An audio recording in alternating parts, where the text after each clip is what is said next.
Angling Dharma dilahirkan oleh Pramesti, putri Jayabaya. Sementara Jayabaya merupakan putra Gendrayana, cucu Yudayana dan cicit Parikesit.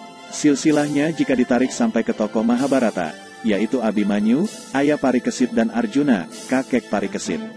Dia bertahta di kerajaan Malawapati. Bagi banyak orang, kisah Angling Dharma bukan legenda. Beberapa daerah, khususnya Jawa Tengah dan Jawa Timur, percaya tokoh itu pernah hidup di masa lalu. Misalnya, di daerah Pati, Jawa Tengah, terdapat makam yang diyakini tempat peristirahatan Angling Dharma. Letaknya di Desa Melawat, Kecamatan Sukolilo.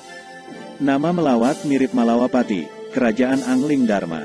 2 km dari sana, di Desa Kedung Winong, Kecamatan Sukolilo, diyakini terdapat makam Pati Batik Madrim, tokoh dalam kisah Angling Dharma. Tidak hanya di daerah Pati, di Bojonegoro juga terdapat situs melawatan di Desa Wotangare Kalatidu, yang dipercaya sebagai petilasan Angling Dharma. Lebih dari itu, Angling Dharma sempat diwacanakan menjadi ikon kota Bojonegoro. Sampai-sampai tulisan di gapura perbatasan berbunyi, "Selamat datang di bumi Angling Dharma." Dwi Cahyono, arkeolog dan pengajar sejarah Universitas Negeri Malang menjelaskan, sebelum berkembang kisahnya di berbagai daerah, Angling Dharma muncul lebih dulu dalam sastra lisan pada masa Hindu-Buddha. Yang menarik kemudian muncul klaim setting area untuk daerah-daerah tertentu.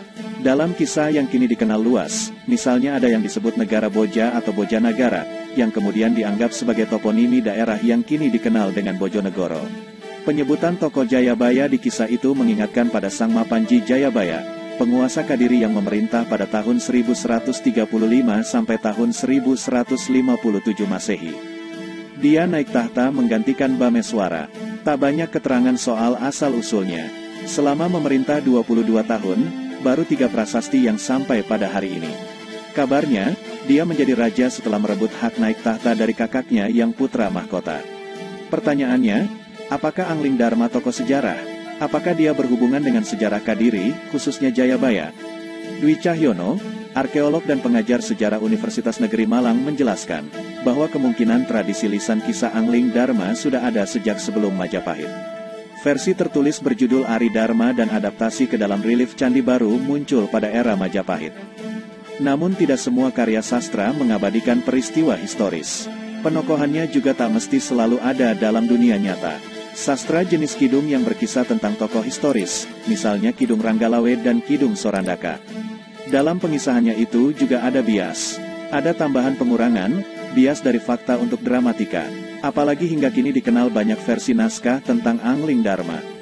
Menurut Lydia Kiven, dalam menelusuri figur bertopi dalam relief Candi zaman Majapahit, Angling Dharma sekarang adalah versi bahasa Jawa modern, dari kidung bahasa Jawa pertengahan berjudul Aji Dharma. Kisah yang kemudian berkembang itu, tidak lagi bisa dikorelasikan dengan kisah yang terpahat dalam relief Candi. Dwi Cahyono, arkeolog dan pengajar sejarah Universitas Negeri Malang, meyakini Angling Dharma hanyalah tokoh rekaan.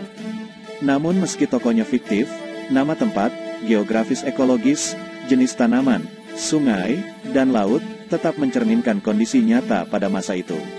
Ia juga sah dianggap sebagai gambaran sosial dan budaya ketika sastra itu ditulis. Itulah kenapa sastra tetap bisa dijadikan sumber, tidak untuk memfaktualkan tokoh fiktif. Tokoh bisa rekaan, namun kisahnya bisa saja memang kisah faktual. Jika karya fiksi itu kini dianggap seolah faktual, itu wajar. Pasalnya, dia begitu memasyarakat. Itulah mengapa kemudian ada pelokalan atau pengkaitan kisah dengan wilayah tertentu. Bahkan ada kadang-kadang yang mengatakan, tradisi lisan asal-usul daerah itu tergambar di Angling Dharma. Jika kemudian dihubungkan dengan Jayabaya, ini merupakan penjelasan yang ditambahkan kemudian. Karena dalam tradisi sebelumnya, Angling Dharma tidak dikenal asal-usulnya. Di kisah ini tidak disebut anak siapa, dari raja mana, baru kemudian pada perkembangan selanjutnya dikaitkan dengan Jayabaya. Begitu juga soal keberadaan kerajaan Malawapati. Tanpa ada bukti yang jelas, kerajaan itu pun bisa jadi hanya rekaan. Kalaupun ada tempat yang mirip namanya, kemungkinan hanya meminjam dari kisah Angling Dharma yang sudah begitu dikenal. Bisa saja kisahnya terkenal dulu, baru kemudian desa-desa itu meminjam nama-nama dalam sastra yang sudah terkenal, kata Dwi Cahyono. Dwi Cahyono, arkeolog dan pengajar sejarah Universitas Negeri Malang ini mengatakan, kisah Angling Dharma hingga bisa diminati seperti sekarang ini karena keragaman tokohnya. terutama karena berkaitan dengan cerita binatang. Buktinya, kisah tantrik atau cerita hewan banyak dijumpai sebagai relief dinding candi karena memang disukai pada masanya. Pesan yang terkandung dalam cerita Angling Dharma juga dalam, tentang kesetiaan dan dharma. Biasanya yang setia itu istri, tapi ini tidak, yaitu laki-laki yang setia pada istri. Dia ingin ikut mati ketika istrinya mati. Setelah istrinya meninggal, dia bahkan hanya akan mencari wanita yang mirip dengan almarhum istrinya, Satyawati. Dari segi bahasa, Ari artinya adik. Jika diambil dari judul awalnya, Ari Dharma. Ari seperti sebutan suami kepada istrinya. Kebiasaan ini dibuktikan oleh keterangan di Prasasti Muncang, dari masa Empu Sindok pada 866 Saka, atau 944 Masehi. Disebutkan istri yang merupakan putri dari raja sebelumnya, Wawa, disebut Ari Parameswari, Diah Kepi. Ada kata Ari di sana. Ini sebutan Empu Sindok untuk istrinya, Diah Kepi.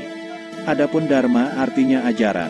Dengan demikian, tokoh ini tengah memberikan tuntunan mengenai dharma suami kepada istri, termasuk kesetiaan seorang suami kepada pasangannya. Nampaknya kisah tuntunan. Tokoh ini bukan nama diri. Ini nama sebutan. Tokoh kisah yang memberikan tuntunan, kesetiaan suami.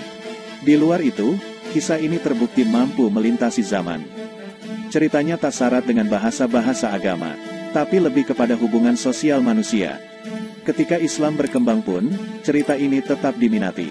Bahkan bentuknya tak lagi literer dan visual, tapi seni pertunjukan. Di era modern ini, kisah Angling Dharma ini sudah tidak menjadi rahasia umum lagi, bahwa tokohnya memang sangat disukai dari berbagai kalangan. Selain seorang raja yang sakti mandraguna, juga seorang raja yang sangat bijaksana. Lalu menurut kalian bagaimana dengan tokoh yang satu ini? Apakah memang kisah di dalam sejarah yang nyata, atau hanya sebagai cerita fiksi?